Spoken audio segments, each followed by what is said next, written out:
Olá, pessoal, tudo bem? Esse é o nosso último vídeo sobre a vida intelectual. Lembrando que nós estamos vendo a partir do livro do Padre Sertilanges, A Vida Intelectual, e agora nós vamos fechar e dar algumas dicas aí para quem decide ter uma vida de estudos. Algumas dicas muito pertinentes, ok? Bom, falando de vida intelectual, vida de estudo, não poderia deixar de falar sobre a leitura. O que o padre vai sugerir sobre a leitura? O que ele vai dizer? O primeiro ponto é que saber ler e utilizar suas leituras é, pois, para o homem de estudo uma necessidade primordial, e quisera Deus que a inconsciência rotineira pudesse não esquecê-lo nunca. Então, assim, não é apenas ler, é preciso saber ler e saber utilizar essas leituras. E nós vamos ver um pouco sobre isso. A primeira regra da leitura é leia um pouco. No sentido de que, pensando em valor absoluto, pensando na totalidade das leituras ao longo da vida, serão muitas. Mas a ideia é de ler pouco, saber escolher as suas leituras e até como realizar essa leitura é a sugestão aqui. Deve-se ler inteligentemente e não apaixonadamente.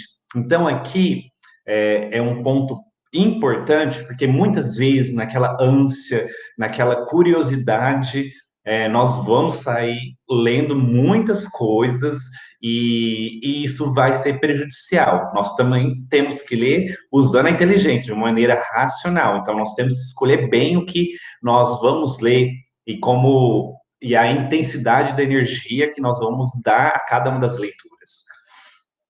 Então, ó, estabeleçam pessoalmente sua rota e não sigam na esteira do que for aparecendo pela frente, que é essa ideia.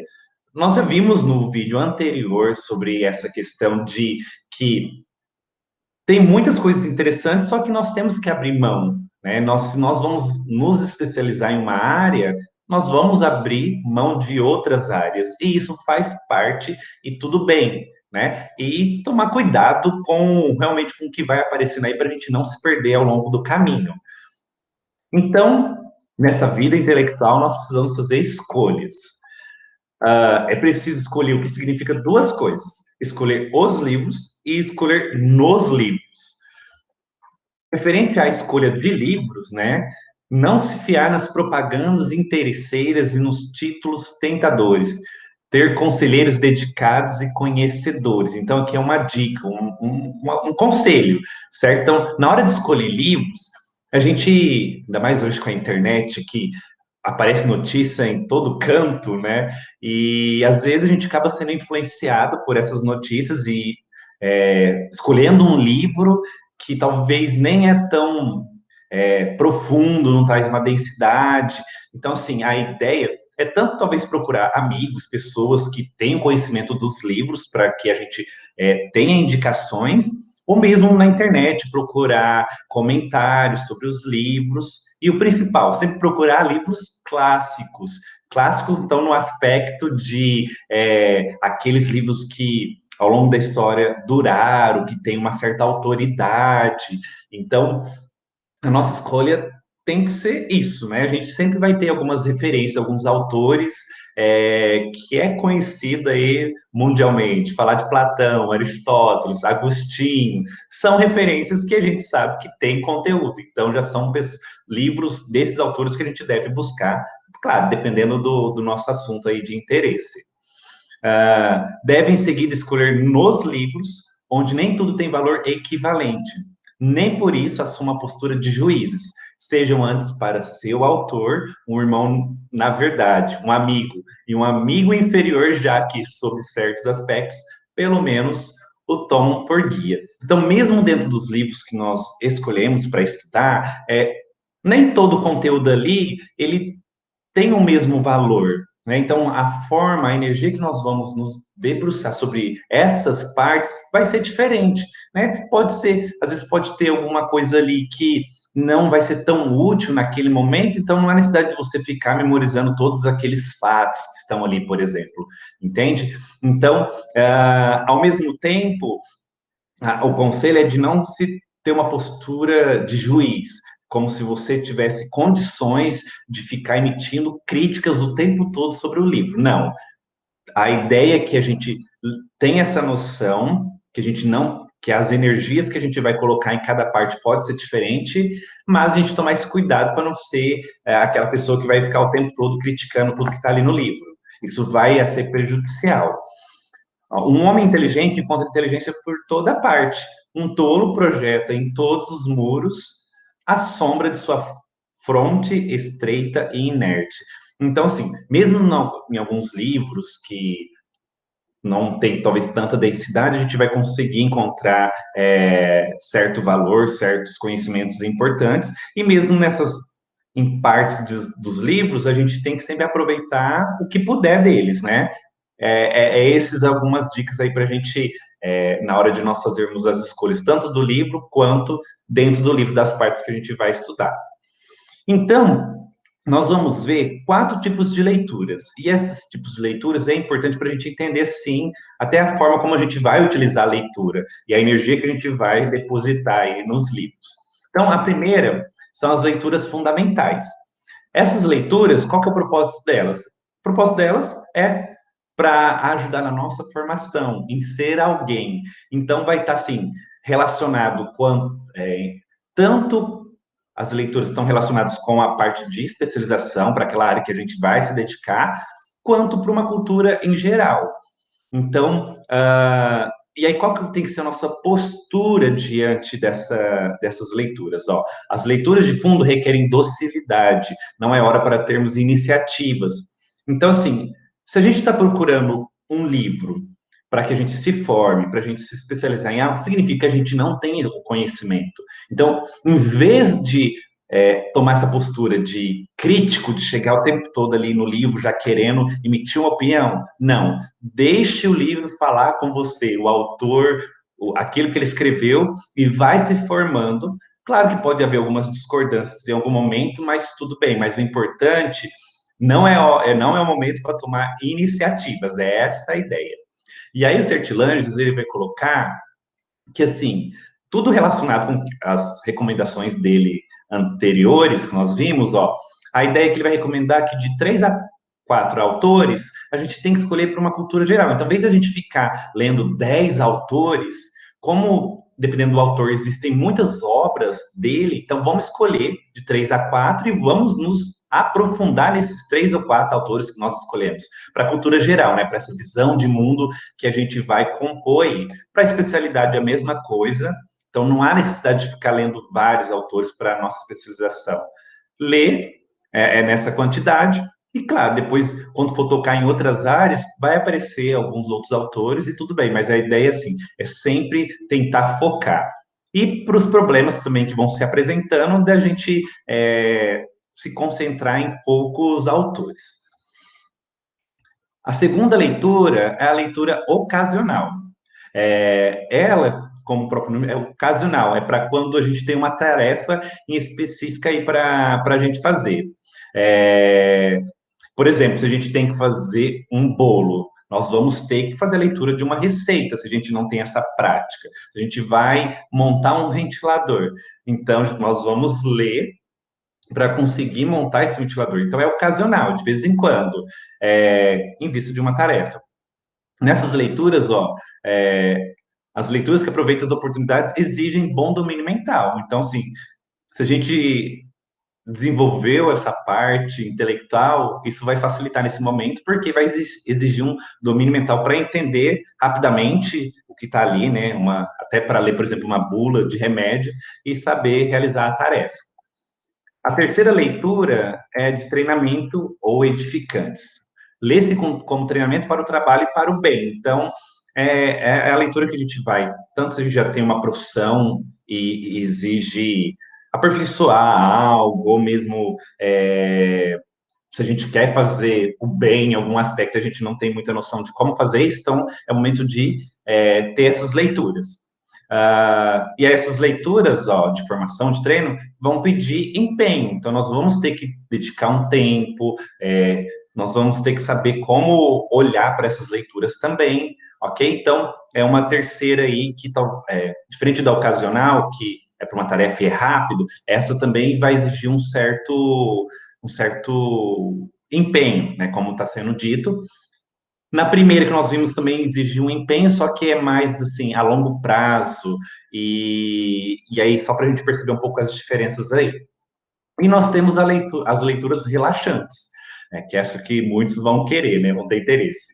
É, essa daqui, a primeira ali está escrito, para ter uma formação, se alguém é da primeira parte, aí tem um erro nessa parte. É mais realmente para poder, como o próprio nome diz, de relaxar. Então, o propósito é distração. Nesse momento, a gente não tem uma preocupação tão grande em selecionar as obras, só que a gente também tem que tomar um cuidado para não se perder, né? É um momento para descansar e a gente tem que selecionar bem o que nós vamos ler. Então, as leituras para distrair-se dependem da liberdade. Então, nós vamos ter uma maior liberdade aí para fazer essas escolhas. Tudo bem? E aí a questão mais bacana também das leituras é que com isso nós temos o contato com os gênios, né? A leitura faz com que o tempo, o espaço deixam de existir, porque nós podemos ter contato com aquelas pessoas que já morreram e aprender com eles. Então, o espírito humano não pode ir muito longe, escreveu Rodin, a não ser com essa condição, que o pensamento do indivíduo se acrescente paciente e silenciosamente ao pensamento das gerações. Logo, o grande pensador que, sozinho, nos resume gerações inteiras, nos permite ir longe com sua ajuda. Ele nos dá direitos sobre territórios que ele conquistou e desabou, que ele semeou e cultivou. Quando é a hora da colheita, ele nos avisa.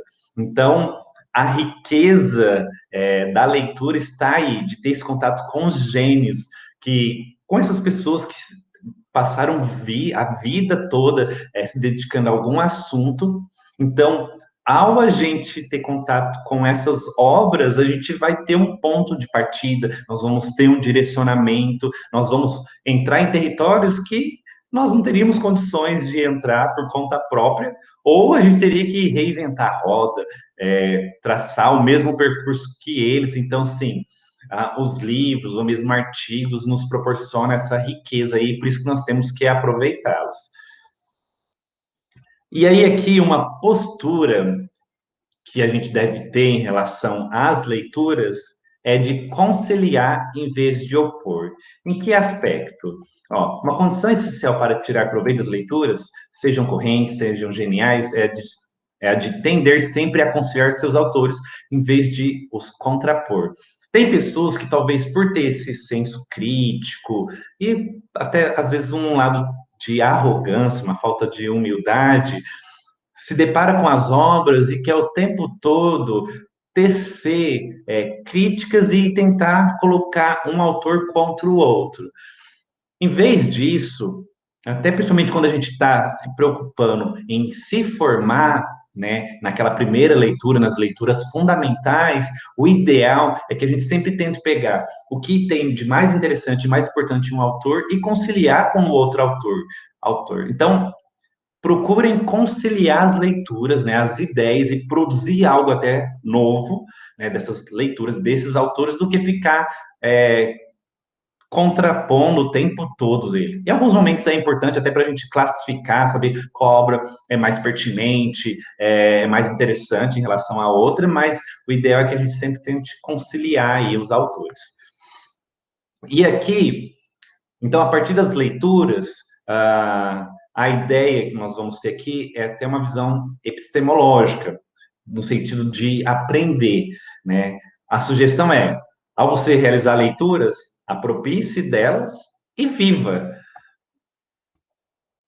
A fonte do saber não está nos livros, ela está na realidade e no pensamento, né? Então, o que está no livro é um produto final de pessoas que, ao olhar para a realidade, ao pensar, refletir, investigar, escreveram sobre essa realidade. Então, o saber está na realidade e foi feito, congelado, teve um produto final nos livros, certo? Então, sempre a gente tem que entender essa ideia que o conhecimento realmente é a partir da realidade. Então, a gente tem que olhar para a realidade.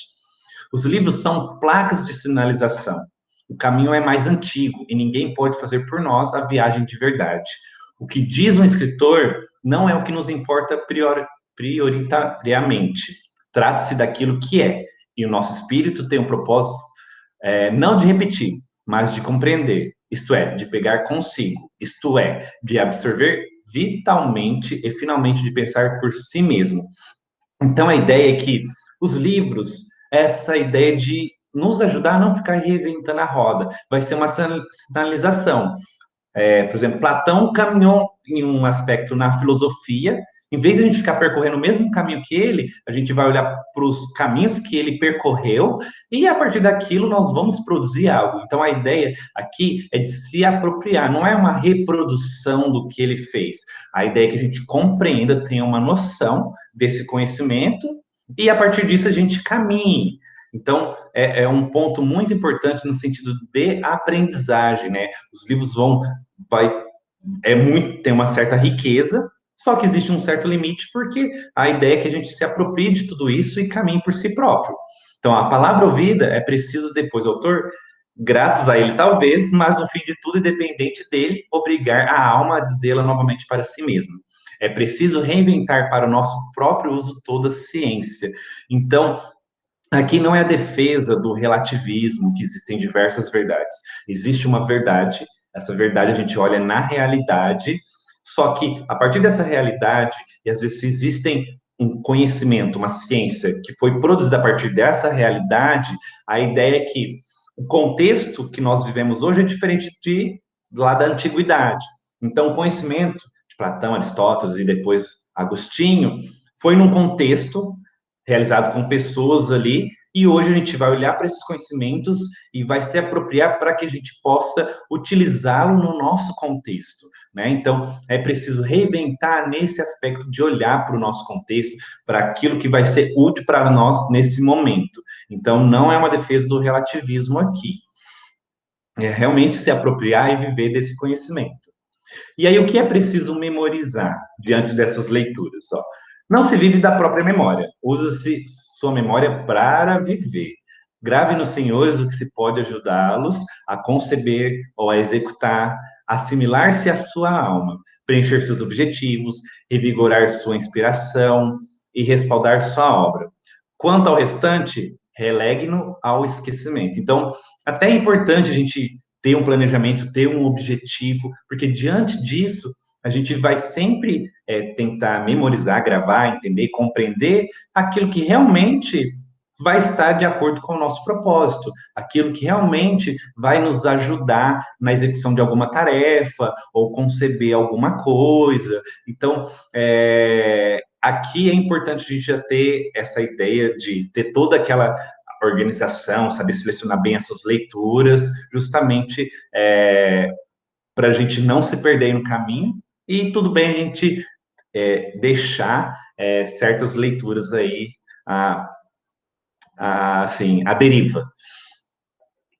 E em que ordem memorizar?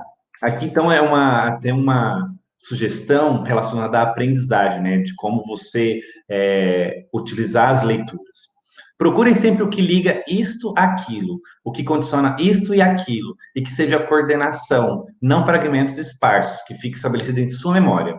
Uma mente bem constituída é como uma árvore genealógica, em que todas as ramificações estão presas ao tronco e, desse modo, comunicam-se entre si.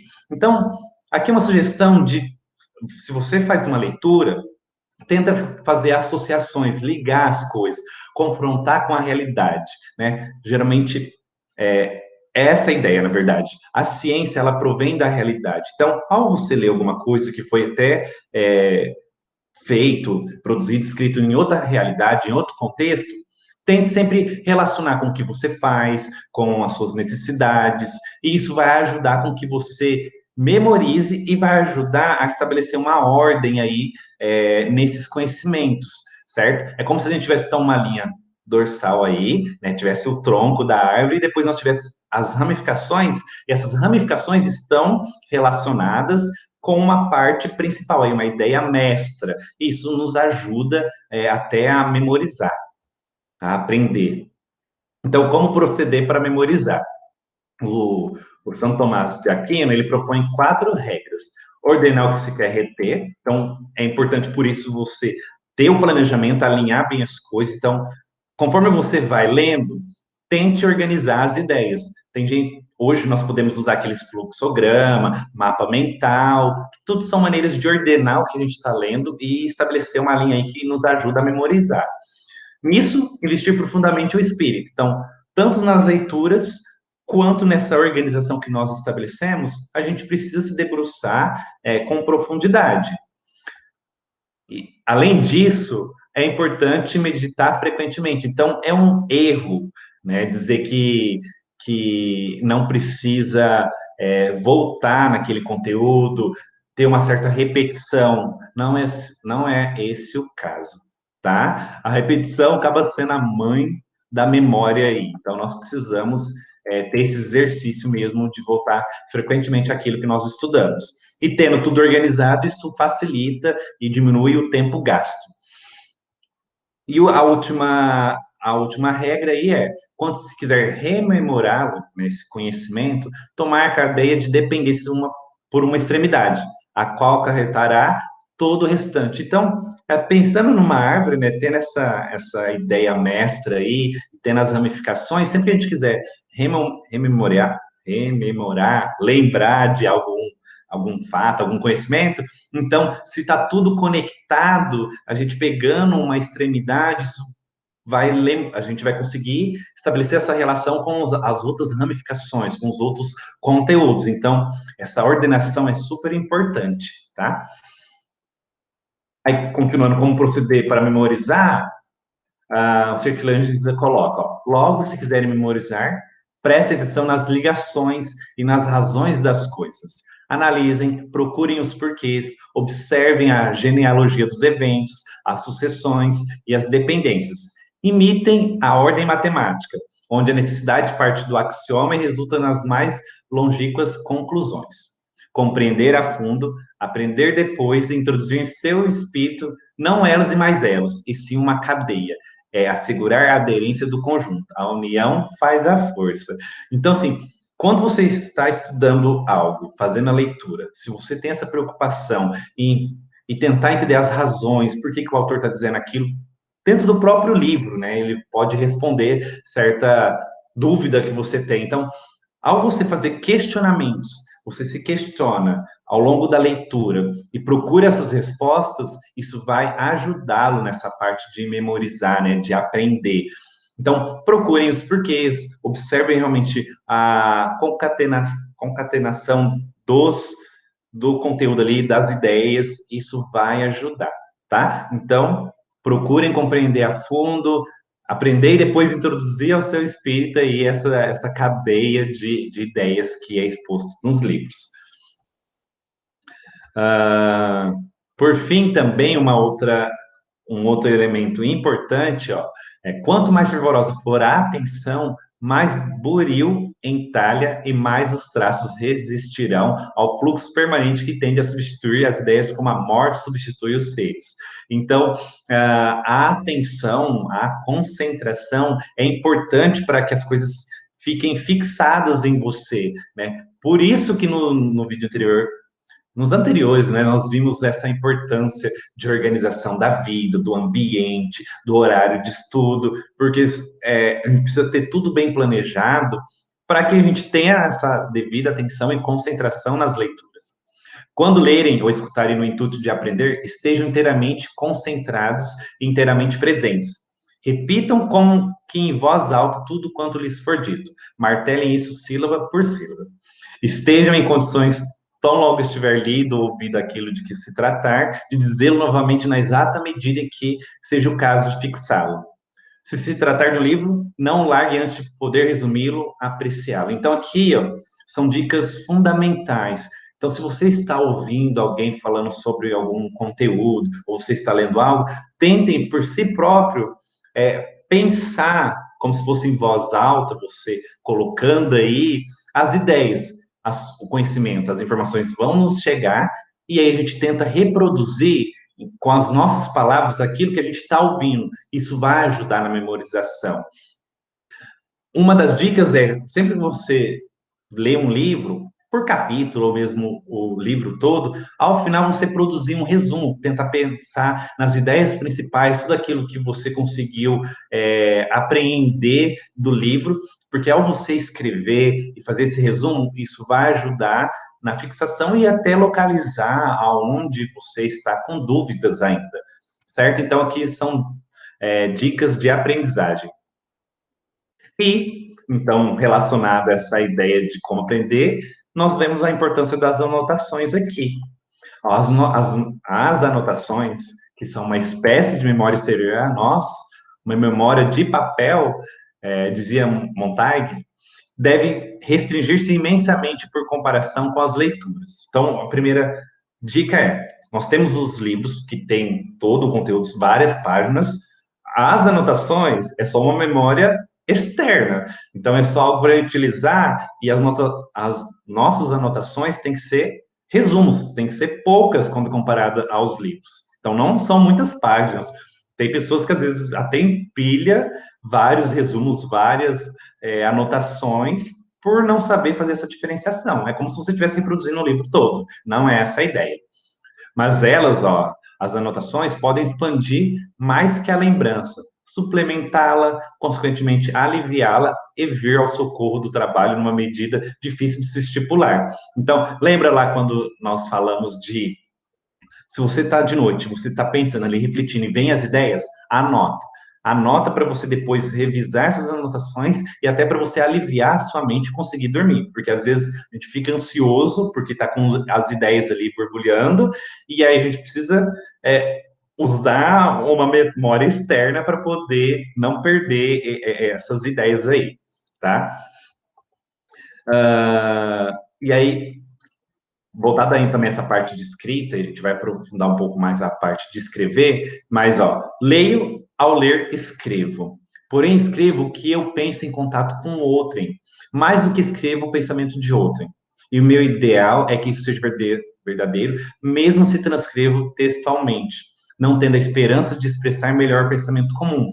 Então, as leituras, ou mesmo quando a gente está ouvindo algo, alguém dizer sobre algo, né? Nós estamos pensando e a gente escreve com o outro. É um trabalho coletivo, mais do que simplesmente reproduzir o pensamento tanto do livro quanto de alguém que nós estamos ouvindo, né? Então é isso que ele está dizendo assim, de considerar mesmo a transcrição, que é escrever a partir das nossas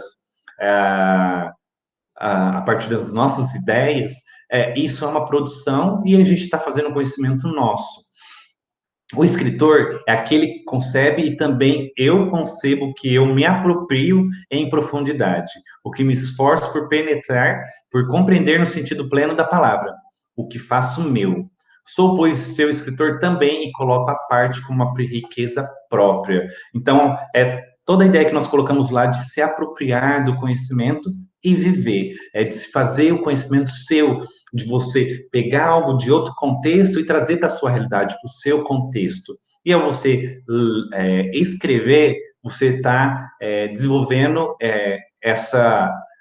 usando esse artifício para fazer o conhecimento seu, né? Fazer próprio. Então, voltados para essa parte de escrita, de escrever, ó, por que a gente escreve? A escrita ajuda em quê?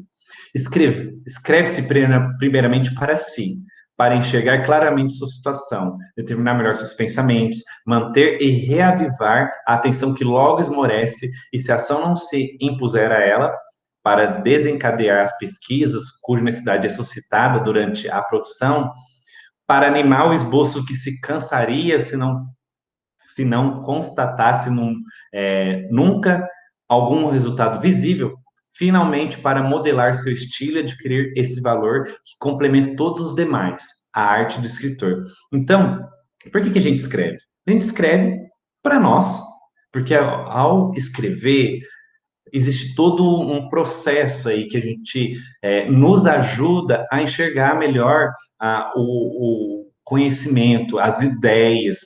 e ajuda até a gente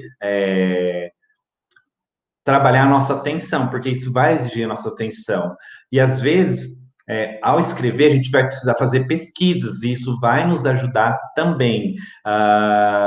E, além disso, se a gente tem a prática de escrita, isso vai ajudar até modelar o nosso estilo de escrita. A gente vai perceber, aí olhando para os livros, e tem hoje mesmo nas redes sociais, que cada um tem um estilo. A língua, se a gente está usando, pensando no português, a língua é a mesma, só que a gente percebe estilos diferentes.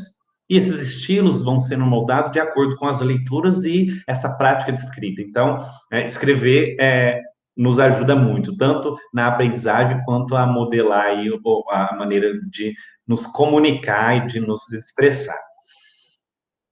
E aí, uma sugestão, né, uma recomendação deem preferência a escrever da forma que for inevitável, partir do pensamento preciso ou do sentimento exato que devem expressar.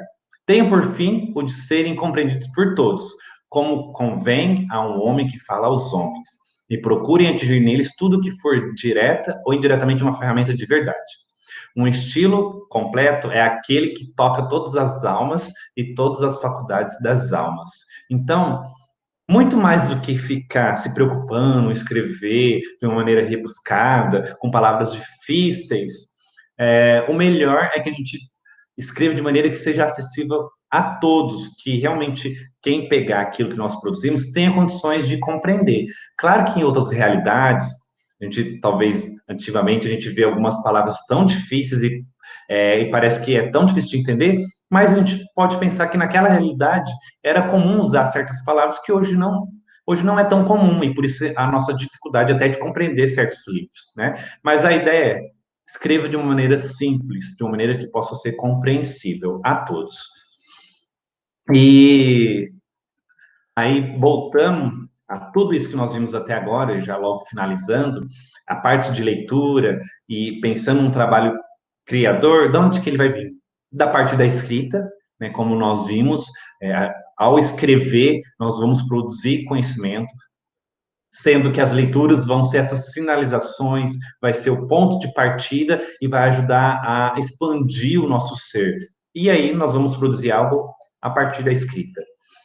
Um outro ponto nesse trabalho criador é a necessidade de desprender-se de si mesmo e do mundo. A ideia aqui é que tangencia pontos que nós já tocamos, que quando a gente vai ler, em vez de a gente então chegar com essa postura crítica, uma postura das nossas paixões, aquilo que nos interessa, vamos produzir algo nos desprendendo disso, partindo da realidade, partindo daquilo que nós vimos, vamos produzir algo. E além disso, nós também temos que desprezar, se desprender do mundo, porque às vezes nós até na hora de escrever, a gente escreve algo a partir do contexto que nós estamos.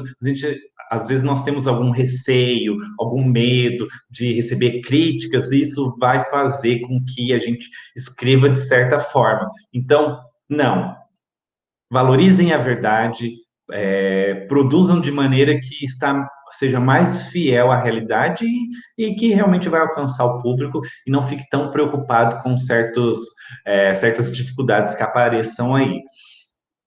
Outro ponto nessa questão da vida intelectual, da vida dos estudos, é ser constante, paciente e perseverante. Constante por quê? Constante porque nós precisamos de disciplina, e a disciplina vai formar hábitos. Então, nós precisamos dessa constância. No início vai ser difícil, realmente, quando nós não estamos habituados a essa vida de estudos, é difícil, mas a constância é o que vai nos moldar e que vai fazer com que as coisas se tornem menos difíceis, né, com o tempo. Nós precisamos de paciência, porque as dificuldades vão aparecer, como as críticas, que a crítica acaba sendo, acho que talvez o ponto mais sensível aí do intelectual, né? Nós vamos ver um pouco disso.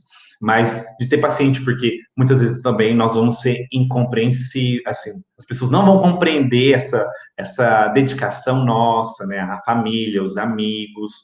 Então, nós temos que ser pacientes diante dessas dificuldades. E perseverante, porque muitas vezes também a gente não vai querer, né? Vão surgir situações aí que vão dificultar, mas nós temos que perseverar. Por último, aí, fazer tudo bem feito e até o fim. Na vida intelectual não existe meio termo, fazer mais ou menos. Não. Até pensando como cristão, tudo que Deus nos dá, coloca em nossas mãos, nós sempre temos que fazer o melhor, sempre dar o nosso máximo. E na vida intelectual é isso, né? Se nós temos a obrigação de fazer algo, nós também temos a obrigação de fazer bem feito. E é essa a ideia. Faça bem feito até o fim. Não tentar nada acima de seus limites. E aqui é importante de se autoconhecer, de buscar um equilíbrio, né, de não traçar uma meta que você não vai ter condições, tanto por questões de tempo, por conta da sua realidade. Então, é importante você conhecer os seus limites aí, a quantidade de horas que você consegue estudar, o tanto de tempo que você precisa descansar, isso tudo é importante. Então, tenha dúvidas, volte nos vídeos anteriores até para ajudar um pouco nesse momento aí de estabelecer esses limites. E por fim, não menos importante, é sobre o trabalhador e o homem, né? Pensando tanto, nós estamos considerando a vida intelectual, mas serve para outra parte, outras profissões, né? De se lembrar de manter o contato com a vida, né? De não se tornar a vida intelectual, mesmo a profissão, um ídolo, aquilo que ocupa todos os tempos aí da sua vida e você acaba perdendo o contato com a vida. E pensando no intelectual, aquela primeira ideia é que o intelectual não é um isolado, né? Ele vai valorizar a solidão porque precisa desse momento, assim, para se concentrar e fazer as suas atividades, mas ele não é um isolado, ele não perde o contato com a vida. Então, é um ponto importante. E saber relaxar tanto nos intervalos aí de estudos, quanto ter férias, quanto ter momentos com a família, com os amigos, isso é importante. Então, lembrando que o planejamento é necessário e os outros vídeos nos ajudou a estipular melhor isso. Aceitar as aprovações, e aqui das aprovações está relacionado à crítica, às vezes a gente vai receber críticas que são superficiais, injustas, né? E isso parece que para o intelectual é algo muito sensível, é algo que mexe. Então, nós temos que aprender a lidar com essas provações, e no caso das críticas, se a crítica ela é pertinente e realmente nós temos algo para melhorar, vamos aceitar essa crítica, né? E mudar o que for necessário. Agora, se for uma crítica infundada, mais do que se preocupar em ficar se defendendo, em ficar retrucando, vamos confiar a Deus, ao juiz, que cabe, né, o papel dele está relacionado com isso de ser o juiz, aquele que vai realmente resolver as coisas e dar o devido juízo, né? Então, que vai também, Cristo está ali para nos defender, então não nos preocupemos com isso, tá? E dentro dessas provações está realmente também a inveja, as incompreensões, essa ausência talvez da família apoiando, os amigos, então isso faz parte. E nós também temos que saber apreciar as alegrias, o trabalho bem feito, o fato de ter realizado alguma atividade, que a gente aprenda a apreciar mesmo essas alegrias pequenas, mas a gente, com o tempo, nós vamos ter prazer e satisfação em tudo que nós fazemos e com isso vai gerar alegria. Então, que a gente aprecie isso. E também que a gente anseie pelos frutos, entendendo, assim, que muitas coisas nessa vida intelectual, elas são condicionais e não probabilística. A gente não está fazendo uma coisa deixando ao acaso, como, eu estou estudando e talvez, né, se dependendo de como as coisas forem, isso vai acontecer. Não, na verdade, ele é condicional, é como um exercício. Se você vai na academia todos os dias, é uma condição. Logo, você vai ter frutos, você vai ter resultados, você vai ter um corpo mais forte, você vai ter uma saúde melhor. Então, é condicional, está condicionado. E a vida intelectual é isso. Se você se dedica a estudar todos os dias, tem um tempo ali que você está concentrado, você está se debruçando, isso vai trazer resultados. Então, anseie por esses frutos também, ok? Então, nós encerramos por aqui essa série de vídeos sobre a vida intelectual. Realmente espero que tenha sido proveitosa e qualquer dúvida, deixe os comentários, não deixe de compartilhar, de curtir e de ativar o sininho, caso você não tenha feito isso até hoje, tá bom? Agradeço, a gente se vê por aí em outros vídeos. Muito obrigado, até a próxima.